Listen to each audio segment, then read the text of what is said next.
ЛГБТ өкілдері Дональд ағайдан жалынды сәлем алатын болады. Балаларымызды осындай пропагандадан қорғау үшін жалынды көзілдірік өміріңіздегі түрлі түстің барлығын жойып және нағыз гетеросексуал болып өседі. Қайырлы кеш, құрметті көрермендер, сіздермен бірге теледүкен.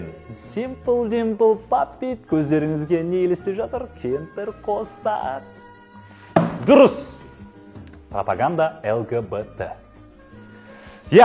Еділ жаңбыршын айтпақшы, ақшта кез келген табиғатқа қайшы келетін көріністер мен әрекеттерге, оның ішінде ЛГБТ-ға қатысты әрекеттерге заңмен тыйым салынғанын көріп жүрміз.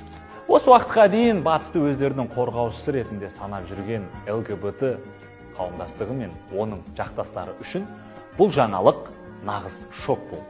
Осы тұрғыда ЛГБТ өкілдері Дональд ағайдан жалынды сәлем алатын болады. Осы кісінің арнайы сұрау бойынша балаларымызды осындай пропагандадан қорғау үшін керемет құрылғы ұсынылып тұр. Жалынды көзілдірік өміріңіздегі түрлі түстің барлығын жойып,